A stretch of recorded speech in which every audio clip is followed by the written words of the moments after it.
mindsets, different systems that exist. And to deal with the world, yeah. exactly. And Jean-Jacques, he talks about ideologies. He says that ideology is like a lens, like these Like a filter, glasses, and if you put them, you start seeing the world from this system's perspective. Yeah.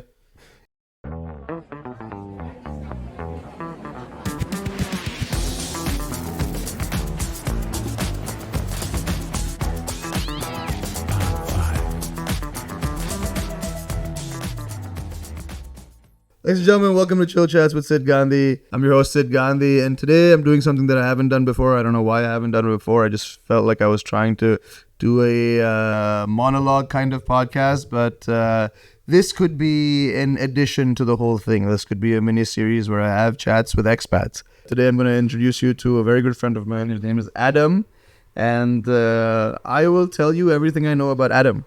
Him and I met maybe 2 months ago, if I'm not mistaken. A couple of months ago at a house party. I think it was here. Yes. I was here for the first time. And a very close friend of mine named Noren introduced me to him. And so far, all I know about him, I don't know much about his life story. I don't know much about what he's up to these days. All I know about him is that he is an incredible person to have a chat with about philosophy, about politics, about anything to do with why the human condition is the way that it is. He is a very, very fun person to have a chat with. And every time we've hung out, we've ended up having deep, deep chats about nothing, really. And sometimes you look back and say, was that a waste of time? And the answer is probably yes. How dare you? But How dare also, it was a lot of fun. Anyway, so that is Adam. He is a really, really cool person to talk to, and I'm very happy to introduce you to him in this first kind of series I'm doing where I would like to have chats with expats. Do you know where I come from? Adam comes from Algeria. Indeed. Yes. I also know that Adam is Kabyle. Very good. All right, he is Kabyle, and Kabyle is a group of people who are native to Algeria, if I'm not mistaken. Very good. Right, and they are native to Algeria, and they have their own language that is different from Algerian Arabic, and Algerian Arabic, I assume, also has a whole bunch of French associated with it, because you guys were colonized. It's like with mixed languages. Well, our language is like the independent real North African. Gotcha. Okay. Yeah. Okay, cool. So that's all I know about Algeria and Kabyle people. And I also know that you are a student of philosophy? No, I don't study philosophy.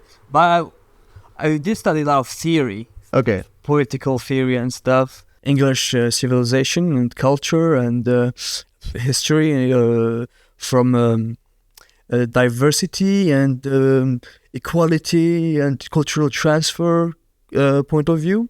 So we look at our minorities, we look at the history of colonialism and how the system works. Okay. See, and we see the political decisions that were made and all of that stuff. It's like we're studying the English civilization and the English civilization. Yeah, the English speaking civilization. Gotcha. So the civilization of the Western world, of the global North. Yes, that's what we're studying in the West. This is, gotcha. I mean, if I could say it in simple words, very good. But like culture studies, history, yes, that kind of thing. Okay. Yes, exactly. Okay. Exactly. So this is what you're studying here. Where are you studying? In Paris.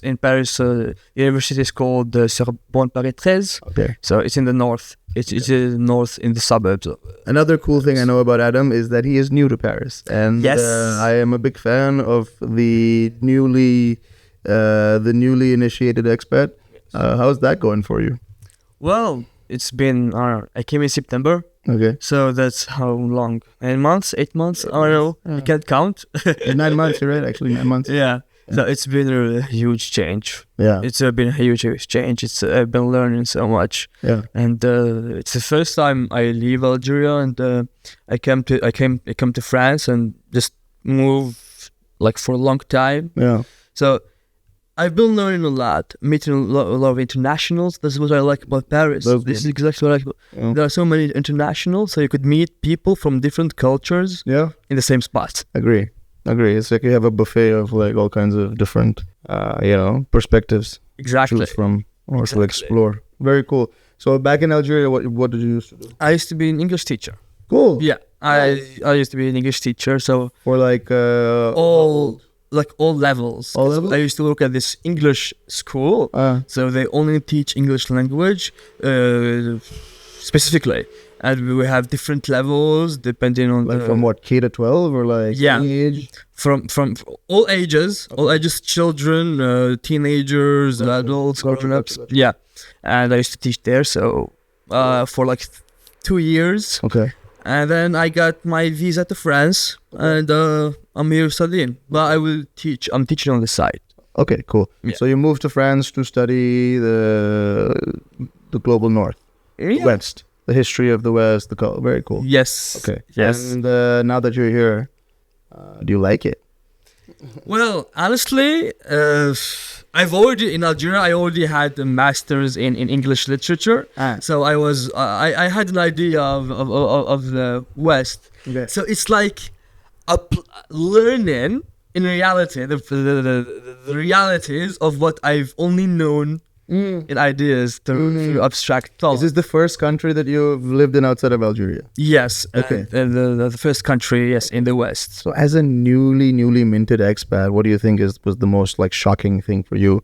Or the most difficult thing for you to get over? Was there something specific that like, or even if it was not necessarily difficult, impactful in your life, something that you had to go like, okay, like adjust to? So I might be repeating cliche, but I think that people here are more individualistic in the sense that they don't develop and expand and have deeper relationships with new or different people. Because in Algeria, I think this works with all Mediterranean countries, warm countries, I guess, from this global south. Global south, we have a big emphasis on collective and community. And what do you think that is? I think that because, for example, if you befriend someone in Algeria, like an Algerian, he would be willing to do whatever and call him. You would call him whenever, and he would come. He would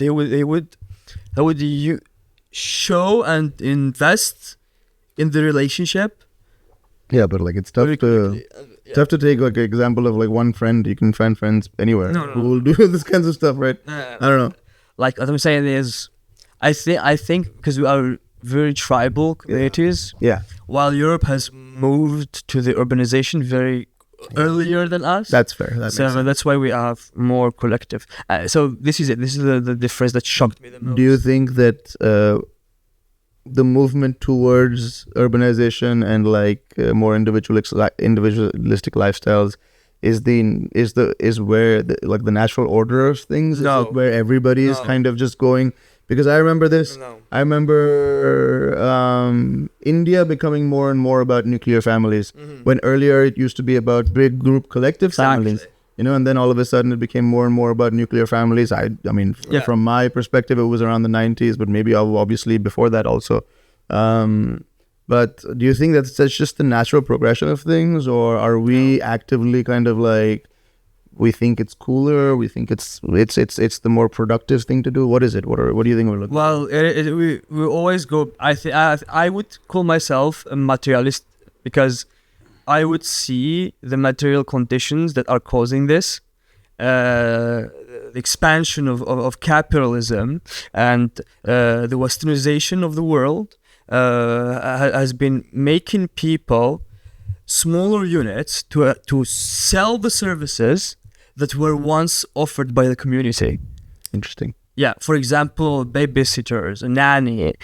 You did not need that back before the westernization, the expansion of capitalism due to colonialism and all the European dominance, the Western dominance. People just lived in groups. Your uncle would look after you. Your grandma will look after you. Your cousins. Yeah, will look it's after you. I don't know, like if you assigning this to capitalism or colonialism and Western kind of, or trying to imitate the West is the right reasoning behind it. But I definitely have noticed that over the course of time, it seems like there's been more and more, like you said, crash services. When I was a kid, I would be taken care of by the neighbor. Exactly. You know, if my mom needs to go somewhere, she would drop me off at the neighbor's place, and he was a really sweet man who gave me like these, the biscuits with the layer of cream on them. Anyway, so that's that definitely has changed. That's something that I feel like everybody is just commoditization of community. Exactly. That's the perfect term for it. I've been seeing these reels on Instagram where people say, hey, don't go and vent all the time to your friends and making them go listen to your shit, because you could just go to a therapist. And then there's dude replied beneath, wow, we're even capitalizing the human relationships. You see, venting. Yeah. It is something that's happening, isn't it? It feels like everything is becoming into something as a service. Yes. Something to do with, we will take what we expect life to give us for free and we will make it into a transaction, and you have to earn this from the world.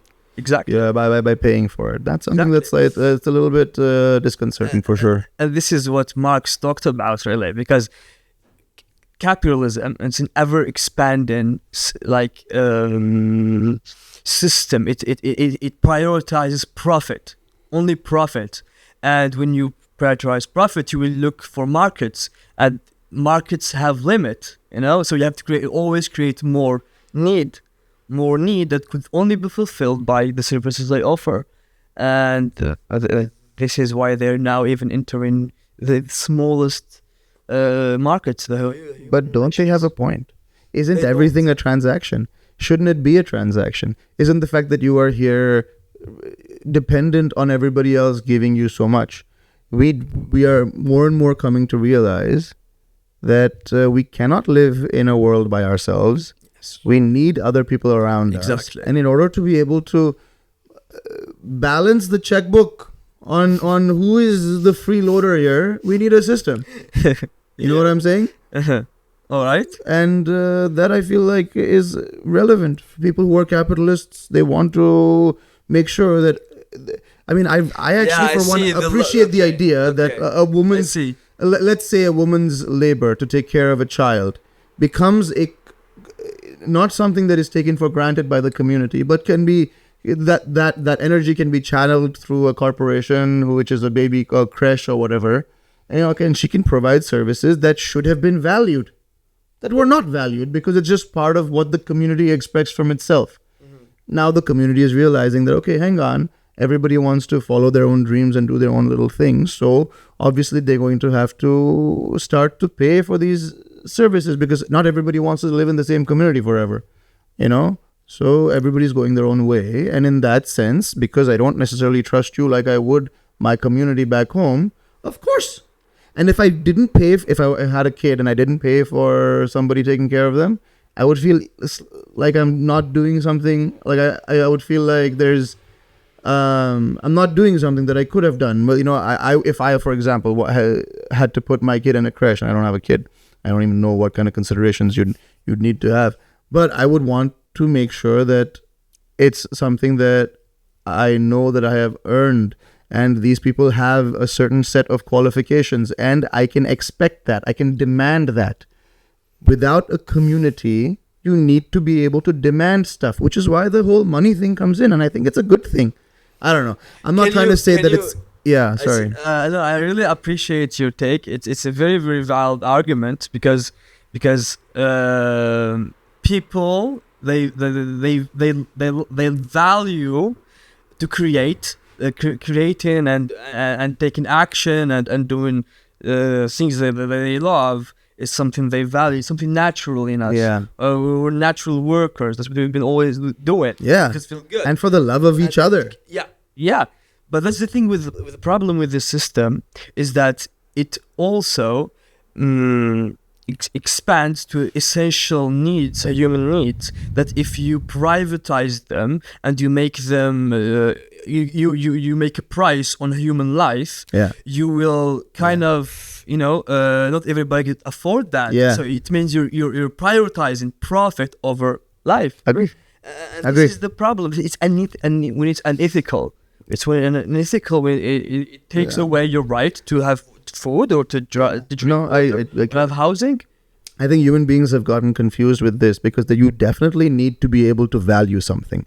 The need for something to be valued. So, for example, when I do something and I look around for acknowledgement, that is my inherent need to be valued in some way or the other. Of course, and there is totally. a need that everybody has to be valued, and also you need to buy stuff and whatever. So I'm not talking about money in general. I'm just talking about the concept of needing to value something is something that is throughout the course of history. Everybody who's ever done anything has always felt like that. Of course. Now, when the community is able to offer you back everything that you need and the quote unquote rewards for all the hard work that you've put into the community and all of those things and the accolades and all of those things, that becomes something that naturally feels like this is working. However, when we, and this is a very, very fun trap we've found ourselves in, when we come to a place where we do not recognize the value of all the stuff that is around us, people start saying, hang on, this is at least worth that much. And in comparison to, I don't know, you buying your favorite chocolate or something, this is worth that many of those things. This is supposed, at least that's the value that they perceive it. And you look at that and you say, yes, I agree, or no, I don't agree, whatever the case may be, right? Now, I'm saying that in the course of trying to value something, and maybe not valuing it enough or whatever, people have tried to put these like big price tags on things that we think should be just community based. Yes. And in that process, we have only assigned that much value to it. Now, I'm saying we got caught up. Yeah. We tried to assign value to the things that deserved value. But in the process, instead of assigning value, we assigned a price, a price tag, a number. You put a price tag on a human life. Yes, basically. And then we say, oh, hang on, this is not worth as much as something else. When in the reality of it, having your baby in a creche is worth everything. Yes. Do you know, like that's one of the most fundamental things. So everyone should be able to afford that. Should not be something I agree. only limited to a few. We could afford that as a community. I agree.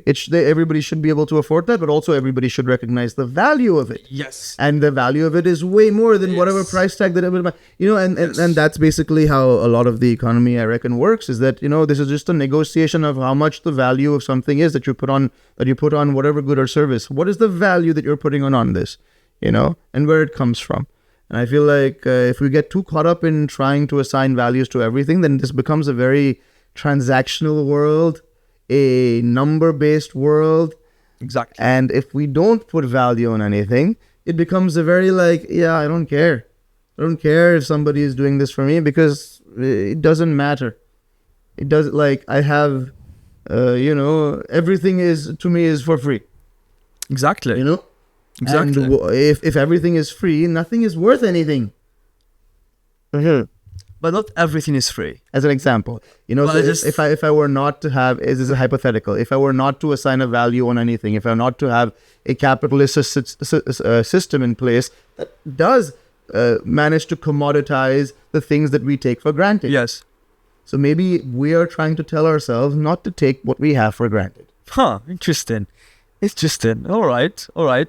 So you're saying this is all of a warning sign or No. cry for help? No. Cry for No. change? It's just, I feel like it's just that in the process of trying to win as much money as you can in this process of life or whatever, we do a lot of things. And then once we get there, we have realized that we don't really know how to enjoy any of the things that we have amassed because we don't know how to interact with life. Yes. Because we've been trying to play some other game. And now interacting with life is basically understanding the value of things, and I feel like we're not doing that enough. And that's why we created a system that allows us to monitor, how much everything is valuable to us in terms of dollars and cents. And we do all kinds of purchasing power stuff to standardize it all over the world. And we figure out what value is that way. But I feel like because we're going to a point where it's too much of that. It's too much of everything. Water has become a commodity. Yes. Your time has become a commodity. Attention has become a commodity. There's nothing sacred anymore because it's all, religion has become a commodity. Everything is just money based, and it becomes like, okay, hang on. Now maybe we've overcorrected with this whole value thing. Maybe it's time to assign the value internally, to really start to appreciate the things that we have, as opposed to thinking of everything as a commodity that you can buy with a certain amount of numbers in a made-up bank account. I'm not even kidding. This is what it feels like. So, wow, that was really, really like very tense, very intense, very full of information. And also, sometimes I just go on these rambles. I love that. No, I really like that. I really like it because you're really in touch with the subject, with the whole concept of it. No, I totally agree. Maybe what I would add is that this is not like our natural, like how do you say? It's not our nature. It's not our nature. It's just a system of thought that we have created ourselves. And we could also move on from. We could change. It's not something static. It's not. I agree. And these kind of ideas, I agree. They help us see it, because the most beautiful thing I did, maybe recently, is learning about the Asian religions and Asian cultures and all. The way they perceive life, the way they intellectualize about life is so different from the West. And if Buddhism, for example, is completely against attachments to material objects, this is something I really, really enjoy. You see that there are different mindsets, different systems that exist, and to deal with the world, yeah. Exactly. And Zizek, he talks about ideologies. He says that ideology is like a lens, like these, like a filter, glasses, and if you put them, you start seeing the world from this system's perspective. Yeah. You wear green glasses, all of a sudden you see a green world, and this is the crux of it all, I reckon, really, because everything with, for example, the debates we have about capitalism and communism and this and that, I think what we're doing is putting on a very specific lens and refusing to take it out. As in refusing to take the glasses off, because I swear, if you took the glasses off for 1 second and stepped behind capitalism and communism, I think what you would find is that human beings are capable of both. Human beings are capable of intense, fierce competition, and human beings are capable of sharing and being nurturing and caring to one another. And greed and empathy are both instincts. Exactly, and they're both something that human beings as the amazing creatures that we are capable of. We are capable of both being very competitive and both being very sharing and nurturing at the same time. We're capable of everything. Now, when we have the debate of capitalism versus communism, we're trying to fit ourselves into a lens when it doesn't have to be that way. I feel like if the global economy were to stabilize under some kind of universal basic income where everybody's basic needs were taken care of, and then it's like a go play, so that you know that no matter how far you go, if you fall, you will fall back to a place where you don't have to worry about survival. You belong here. You are part of this lovely world. You exist here to play. Exactly. You do not have to worry about survival. And I feel like the earth has more than enough resources to be able to handle that for every single human being on this planet. Now it becomes a question of, okay, now how do I play the game, and how do I try to take somebody else's food and stuff? If you're thinking this is a fixed pie that you have to divide between other people and you are missing the whole point of value generation, which is what you want to do in the first place. Yeah. People want to be in a capitalist society so that they can add value to the world and create a whole bunch of value. They should do that without any consequence of being bankrupt after 2 years because they failed. Let people play. Don't put price tags on our essential needs. This is it. This is just it. Exactly. We're all paying. We could all pay taxes, and we could all, contribute somehow. Everybody would give how much he could give, and how much he should give. depending on his income and all of that, and we would redistribute that. I reckon we could figure out There the are many tax situation. systems. We could figure out a whole bunch of ways in which to consolidate a whole bunch Exactly. of We taxes just have from to people. decide to do it. All we have to do is genuinely understand that human beings are not one or the other, and it's not a fight between one or the other. These are two different energies of the same human being, capable of doing both, capable of really wanting to compete, bring out the best in one another, really kind of trying to outsmart each other and bring the most genius out into this world, have as much innovation as we should, because we all deserve it. Yeah. But apart from that, not have to worry about, oh my God, we're going to lose everything. Yeah. We're going to lose my... everybody is... You're fine. Yeah. You do not have to worry. Yeah. And that I think we can do for each other. And some people, I think there's people who would argue that if you give equality, I don't know, if you give people all these conditions, some of them would still, not make it. They would not work as hard, or they would be lazy or whatever, while others would be successful, and the whole system will start again, but some people are better than the others. But the thing is, even people at the beginning of their lives, they have not inherited the same conditions on an intellectual and cultural level. I agree. Because people There's only way more see than wealth. Exactly. Only people see maybe just income. They see just income, or how much you have of objects. How much objects you have. But they forget that even knowledge, even economical knowledge, even contacts, safety nets, these are things you inherit. This is social capital. Social capital. Intellectual capital. You have very many different things that you can kind of judge, where you are in society on, for sure. But I just feel like we're at a point where it's time. It's time. Everybody is running around. The world is in debt to whom? I don't know. How can the world be in debt to something? It is just us. It's always just been us here. And this is it. We don't see each other as us. I definitely, There is still the other, how you say, like... I definitely think it's time to have some kind of an expansion of our own understanding of who we are. Exactly. Exactly. It is no longer an Israel versus Palestine issue. It is a human being problem. Exactly. It is no longer an issue of, there's poverty in some specific areas, but it's not touching me. It is a human being problem. It is a human being problem. And unless we figure out how to do something together as, representatives of this incredible species who's done so much. Honestly, we're like a speck in a giant desert of God knows how much infinity. And we've gone out there and we've asked many questions, and we've looked at the observable universe, and we've done so many things, and we've expanded culture, and we've written so much, and music, and we've done so many incredible things. We just have to realize that everything that we've been fighting about has been with ourselves.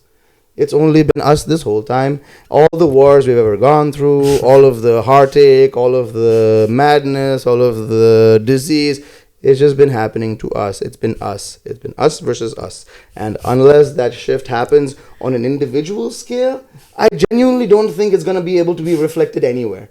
Really. It has to happen within first, understanding that you are one of many. Yes. And somebody else's benefit is your benefit, because together we arise. But that's the thing. This is something you need to, learn or acquire, because, it is our instinct, of course. It is our instinct, but greed is also our instinct. Absolutely. And so the problem is that we've built a culture that emphasizes and encourages only that side of our nature. So we give that too much attention. We focus too much on it because of what we consume in our daily lives. The media we watch, the movies we watch, the music we listen to, what they tell us at school. We become indoctrinated into this system, into this ideology that only focuses on greed. I don't think it's that it's not such a big conspiracy. No, it's not a conspiracy. It's not a conspiracy. It's natural. No. This is what I'm saying. It's not a conspiracy, because systems exist. Systems of thought, systems of political systems. They exist and they work with each other. Yeah. Art is influenced by economy. Yeah. by politics. Yeah. Everything is political. Every Yeah. action you do, there has been before it many conditions and factors that were political. Yeah. You see, so when you live in a system where the corporations, for example, they invest so much into sponsoring artists, into sponsoring sports. They are perpetuating their image. You see it every day. So you link it to what their marketing plan is to show you that this product is good. For example, Coca-Cola in its ads, it always puts this family warm image. So every time you see Coca-Cola, you feel about that. It's the promise of success, or it's the promise of some kind of fulfillment. Exactly. This is it. This is Yeah. it. This is really what they do. It's psychology. Yeah. It's just how But it works. I agree with it. It's not a conspiracy or anything. It's not a conspiracy. I think it's just what we do naturally as human beings. Is we create a whole bunch of stuff and we realize the effect that content has on our attention. We realize how attention works because we have it within us, and we realize where it goes. So once you're able to play with that, it's natural that we will do a whole bunch of advertising for the thing that we want to sell, and it's natural that we will create what we. I think that. This is something that I had a discussion about with a friend of mine recently about how much of life is natural versus man-made, artificial. And I think that we had a long discussion about this. I feel very strongly after all of it that the takeaway for me was that very little of what we are doing and we're considering as artificial or man-made is not just absolutely natural. It is part of human nature to do exactly this, it is part of an elephant's journey to become big. So you're saying we have no free will? Huh? Are you saying we have no free will? That's not what I'm saying. So I'm because saying we don't decide, it's natural. I'm saying it's a natural path for us to take to be able to get to exactly where we are. So we cannot avoid it. No. Natural doesn't mean unavoidable. Natural means you can see the natural logical steps. Not through flow. The flow. All right. The flow of how we got here. Okay. And that is a natural thing. Like when we talk about human beings, we don't talk about them as if they are an artificial intelligence. We talk about human nature as one that has to carry both the paradoxes of being super greedy but also being compassionate at the same time, super self-centered but also completely selfless at the same time. You carry both those paradoxes within you. You carry the paradox of both those extremes within you. Now when you're able to do that, you are basically acting naturally. So it is natural. I have a hypothesis that it is completely natural for us to have created all of this havoc on Earth. I'm not saying it's the right path to have taken. I'm not saying it's the wrong path. I agree. I just think that all of our capitalism, and all of our terrible ideologies that have reduced people to nothing, I absolutely agree that they are terrible. So a lot of them so terrible you shouldn't even consider it. But I think it is a phenomenon just as similar as an earthquake or a whirlpool or a storm. Not pleasant, not something that we want to see often, but absolutely something to learn from. Of course. All the wars we've seen have been coming out of ideologies that are self-limiting. Yes. And it's something to learn from, absolutely. But we have that capacity to have big storms. So that's something that I feel like is an interesting take as well when you're considering that we don't necessarily have to demonize the capitalist. Oh, no. We also, the capitalist also... That's my problem with communism. No. Wait. The problem is that... Okay, maybe.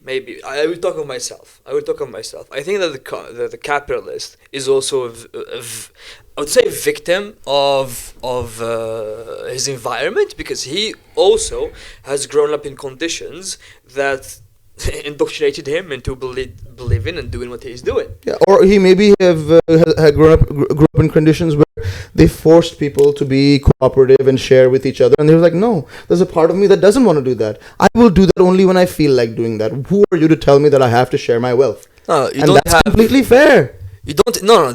Wait. If your wealth is killing and harming many other people. Who said anything about killing and harming? I'm saying capitalism. We're speaking about billionaires and I'm not speaking. Trillionaires are people who are the result of the system that allowed them to be. Agreed. And those people are actually harming others. Yes, absolutely. But you're looking at a very, very small kind of extreme on a giant canvas, which is capitalism. And capitalism is totally agree. Yes. And capitalism is basically the idea that I want my shit to be valued. First of all, because everything I do is valuable to me, so that I don't want to have to, demand something from anybody else. I want my shit to be valued. B, I want to play, I want to compete, I want to, and those things are absolutely, and then C, I want to own something, I want to feel like something is mine, like I've earned it. Of course. And that's something everybody wants to feel. Now, when you take that to extremes, you get billionaires and you get people who are terrible to a whole bunch This is exactly it. You totally got it. I totally agree with you. I don't think it's a wrong thing to want any of these things. Yes, I just don't think that it needs to get to a point where it's so big that we forget who we are, or it's so suppressed that we are forced to share when we would have shared in the first place if you didn't ask us so much. But this is it. I totally agree with you on everything. In theory, I suppose they call it. We have public. Excuse me. We have public goods, private goods. What are you talking about? Means of production. We have the means of production. Means of production. We have the means of production, and then we have personal property. Okay, so we have private property and personal property. Okay. In purely, I would say, communist thought, the personal property is yours to have, and you've earned it. You could have whatever you want, but you cannot have means of productions that should belong to everyone else. That's fair. That's literally just it. That's fair. It's not very complicated. It's really the noise I've been hearing from communists has so far told me that they are coming from a place of my ideology is not strong enough. I have to shut the other person down. No. No. Because that's not what communism is. It feels like it. It feels it feels like people shitting on capitalism without understanding the nuances of why it's important. Okay, actually, if I don't know if this is Western capitalist propaganda. I'm gonna be conspiracy theorist now. Fair, whatever. But it feels to me like it is when I speak to some of these people who are Marxist or communist and their ideologies. Because Karl Marx spoke about it. He spoke about it. He really mentioned these points. You could live, you could work, you could compete, you could do whatever you want. Just do it. Don't put a price tag on what humans need to survive. That's it. That's really communism in its most simplistic, the most. And I also kind of think that capitalism is trying to get there too. Capitalism is doing the same thing. Yes, it's kind of getting there and the same. It feels like these are two sides of the same coin, and there is no conflict. No, this is a made-up conflict between the two. Yes. No, because Karl Marx, he did speak of the benefits of capitalism. This is it. He saw a system that's better because before capitalism there was feudalism. So capitalism came after feudalism, where people have more liberties, they have more freedom of press, they have more technological advancements, they have more access to better conditions. But then he started seeing a little flaw.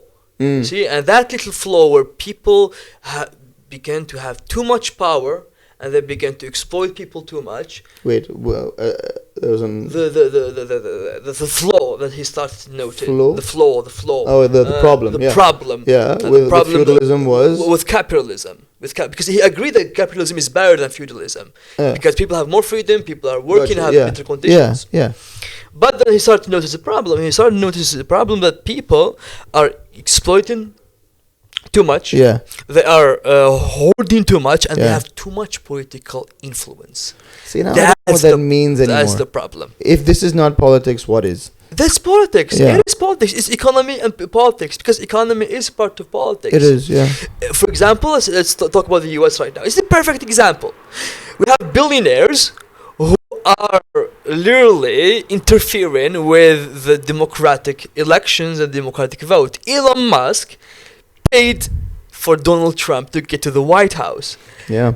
Just to get his own political and his own ideas into become the law. Yeah. And he started this agency where he started firing social workers. Yeah. And he didn't save up any money. He Yeah. promised he would save up money. He did not save any money. Yeah, it doesn't. See, Yeah, I agree. Example, Yeah, the flaw with this system, it gives a small percentage of people too much power over a big majority, and they use that power for their own benefit without any regard to the interests of the majority. That's the problem with the system. I don't know. I don't think that that's the case. What do you think? I think if you're defining the game Mm-hmm. as a game where you can make money and you want to make money, there's going to be people who are very good at that.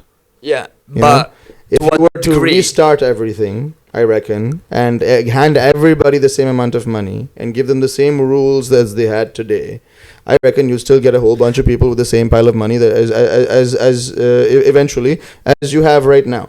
I feel like if everybody is in this place where they are they're playing the game actively and actively feeling like they're losing the game, they're going to end up in a place where they're constantly seeing that, oh, hang on, it's these people who keep getting the money. It's not fair. It's not fair. No, it's not but fair. it's not about that. It's not about that. The problem is no one has the same starting point, and we cannot have the same starting point because I Then it doesn't mentioned. matter. So if you have the same starting point, it doesn't I matter. mentioned earlier the starting point. Sometimes some people have more than just materialistic wealth. They also have cultural knowledge, Agree. social capital, Agree. which they inherit, and some don't have anything.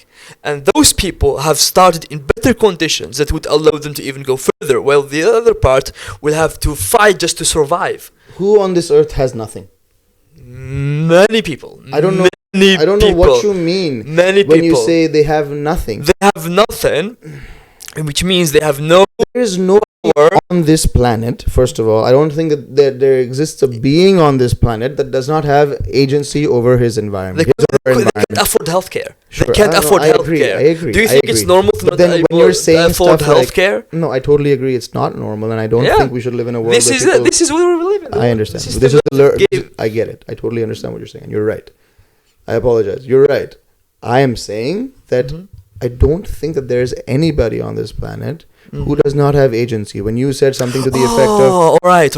I get it. when you said something Sorry, to the, sorry. No, that's okay. I'm just maybe because I'm also probably I should have interrupting you. left you finished already. No, I think I'm interrupting Yeah. you as well. I think But this it's is not- the idea. Carry on. this is a very interesting thread. But I feel like if you were saying something to the effect of everybody starts off at different levels and Mhm. you can never have equality in terms of level. We can. If How? we socially manufacture it, if we socially, politically, systemically create a system that would allow that. Aren't there too many variables to include? So, for example, one guy knows 15 people, so that the other guy also needs to have No, not like that. They have education. That's why you have school. Because what they learn from those 15 people is what you should be learning at school democratically for everyone.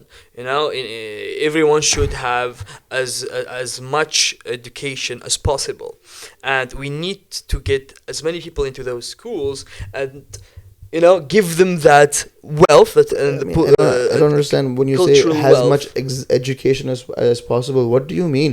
Because Okay. it feels like Okay, go ahead. what you study is very, very dependent on what kind of interests you have and what kind of life you feel like you are going to live. Yeah, but there are some many things you should know to be able to survive and succeed and thrive in the world. You know, ignorance is a real problem in the world. People get easily manipulated by the media. People make really bad life decisions Yeah. because of what they go through, and they don't know how to deal with it. Yeah. You know, some people go to drugs instead of going to therapy. Why? Because most of them are. I would say most of them can't afford, but it's also a cultural problem. Because in Yeah. some countries, for example, we have they see therapy as something bad. You know, Yeah. many countries are there like that actually. Oh, it's like either materialistically or culturally, it's not accessible to everyone. Yeah. And what we try to do is to limit these conditions, the way we can, intellectually and materialistically. Fair. I don't know. I just feel like maybe I'm simplifying this too much, and obviously I am, because there's no way in which to actually get the complexity of it in any kind of discussion ever. Yeah, but it's a long topic. It's a long topic, but I just feel like even if you say that socially we have manufactured this baseline, yes, and everybody has the same amount of education, everybody has the same amount of thing, I still feel like that pile of money is going to end up around in the same, of course, in the same it will change over time faster, probably, because education definitely helps with that. It will change over time faster, but it will definitely be around the same proportion of the same people who have taken the same risks, who have a different relationship with life, ending up having a whole bunch of money. And there's people who have a relationship with life where they are tentative, where they feel like they don't know enough, where they feel like they are hesitant to take part in the world. They will feel like, oh, it's unfair, because those people have the money, and they will find reasons to confirm their belief.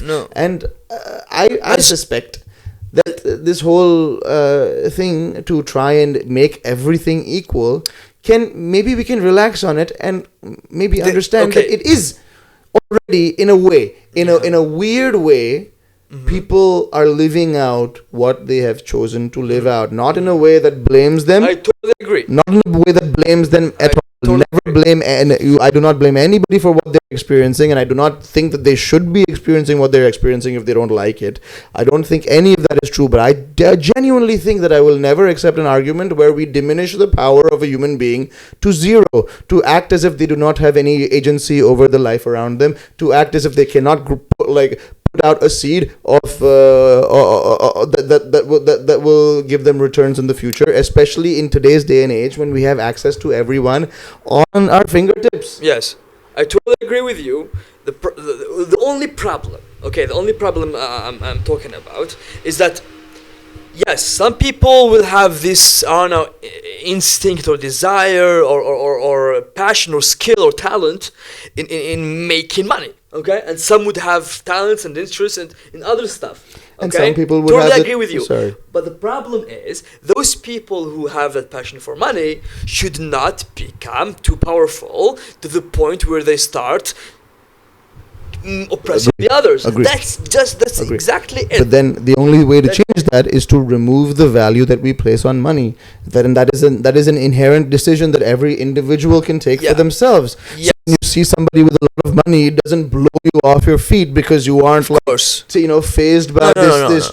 No, it is a person who learned how to play a game and got really good at it. Exactly. And that's about it. Just like a musician who's gotten really good at playing music and playing whatever instrument it is, or singing a song, is a person who's understood the game of trying to convert something into a value that you can make money out of, and then you can use to spend and whatever. And it's very important, and it should be a game that human beings play. However, not with the fear that if I don't play this game well, I will die. I will not be allowed to live in this world. I will not be allowed to do. No, we want the game. We want capitalism, rampant capitalism, as long as you understand your externalities, as long as you understand you don't want to affect the world around you, and as long as you understand the world around you is what allows you to play as much as you want. And you also have the understanding, deep understanding, that you belong here. You belong here, and your survival is never a question. We can do that for ourselves today. Yeah. Yes. We can do that as human beings. We can do that for ourselves and for other species. Absolutely. And I do not know why we refuse to do it. We have this.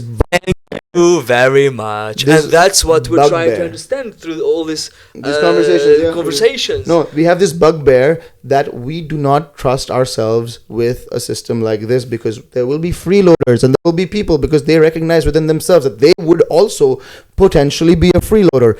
But this system, this earth, is big enough to allow for as many freeloaders as you want. And I promise you this, you allow a person to be a freeloader and he will end up doing something productive.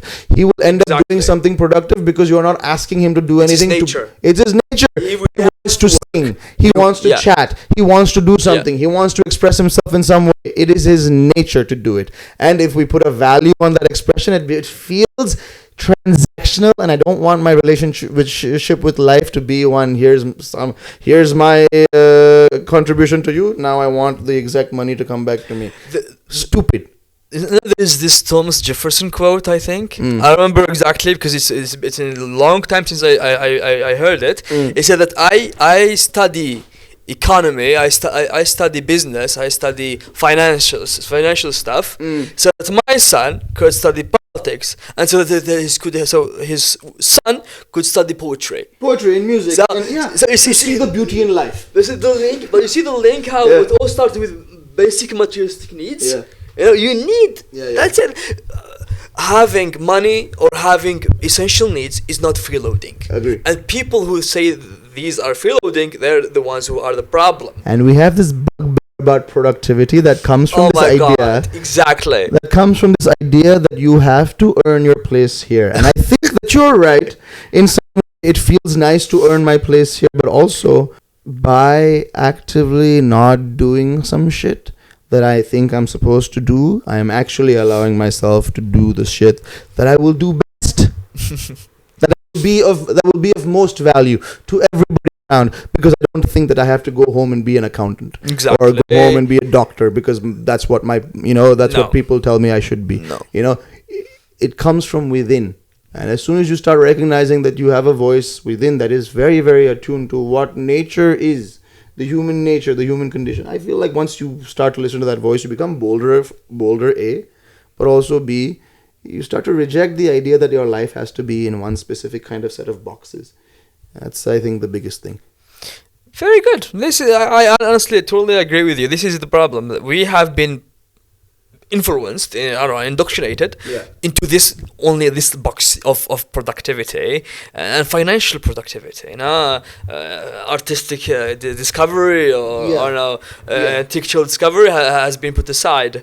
You just have to make money, and everything you do every day should be to be as productive as much to make. There's not enough people sitting on benches for no reason, really. There's not enough people sitting on benches for no reason. I know, right? I want to see little children, teenagers outside dancing and outside playing with their dogs and animals instead of being worrying about work at the age of 18. You know what gets me about this? It's this false promise. Ever since you were a kid, there's this false promise that, just complete this grade and you're fine. Yeah, and then it's God. Free. And then you want to get to university. Yeah, but 4 years of free this, and then you can get a job, do what you want. Right?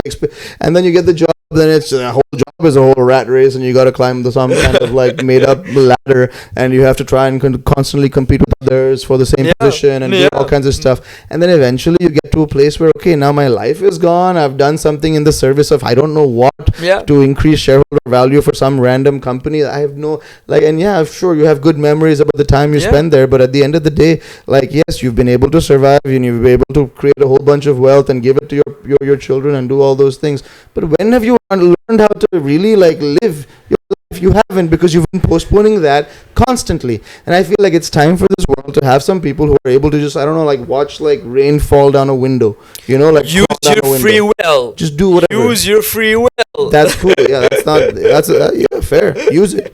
Use your free will. We should have a discussion about whether or not free will exists. Because it's really interesting. Are we able at some point to just do what you want? Yes. Do what you want. Not what your culture, your community, your society, your state, your celebrity, or whatever tells you to do. And you know what's the funniest thing ever? Anytime I ever tell anybody, you should just do what you want, they'll say, but what if I do something that is completely terrible or something that is completely... And so what? No. It's not so what. My question is, if you at this point in time already think that it's terrible before even you do it, sense. As an example, when I say, okay, I think everybody should do what they want, one of the first retorts that comes back to me is, but what if people go around killing other people because they want to kill other people? God. And then you become okay, hang on, yes. Right. We're not talking but the fact that right now you're asking me this question as a what about some extreme means that you know that that extreme is somewhere you don't want to go. So if you want to go somewhere else, do what you want. You have your self-correcting system within you already. I feel like everybody in the interest of trying to show that they are not bad people, even though they have a capacity for badness, they overdo some shit that ends up leading to more and more just confusion. Do what you want. And I promise you, once you recognize what you truly want, you will realize you're a good dude. You're a good dude who has the capacity of bad stuff, but you're a good dude. Do what you want. And that is free will. And that, I feel like, is the best way to be able to support your community, your friends, is to be yourself fully, to allow yourself to do what you want. And ask yourself that question. Very tough to do sometimes. But, yeah. Interesting, because okay, the problem, I think, that people might be confused on what they want to do. They might want to do many things. There's this very, very amazing quote from Sylvia Plath in The Bell Jar, I think the book is called. This is a girl. She imagines herself sitting under a fig tree, and every fig is like a life destination, like a path. This is a doctor, this is a writer, this is a housewife, this is a mother. And she sits there and she's so confused on which fig to pick. And while she's thinking about which fig to pick, she sees the figs growing old and going dry and falling down. And she did not pick any. Sorry? She did not pick any. She was overthinking it. You want some water? I need it. You have something there, or do you want to get some? You good? You're good. Yeah. So, that pause. Jeez, I spoke a lot. It's been a good episode, I feel like, but we went everywhere. Yeah, we did. Go on. So, she just loses all the figs because she did not pick. Okay. So, what would your advice be to this kind of people? Beautiful. That's a great question. I don't know. I think it's important for us to hesitate. It's important for us to ask ourselves what it is. But at the end of the day, it is also important for us to realize that we've always done what we wanted. We've always done what we wanted in exactly the right way. We've picked the right path for us. We have done what we thought was best. And we have always been reporting to ourselves with our own self-interest in primary. Even if you say that I've done XYZ for other people, that's because it made you feel better. You would not continue to do something that does not make you feel better. You have always reported to yourself and you've always done what you want. Just allow yourself to notice that, recognize it, and stop acting as if like, oh, I have to go through this life. No, it's a good thing. This place is fun. And I'm only saying that as somebody who is currently not as employed as I should be. So. Well, yeah, sure. You're doing what you like, man. You're doing what you always wanted. Yeah. So there we go. I think that's a good place to kind of maybe end it. Mm-hmm. Is there anything else you want to say to anybody? Well, sorry. Are you gonna get off your phone? You're gonna end it now because I was gonna answer my friend and then continue talking. But I know, but I feel like this is a long episode. Okay. Also, oh my God, Miss Baker, do you want to come say hi to the camera? Thank you so much.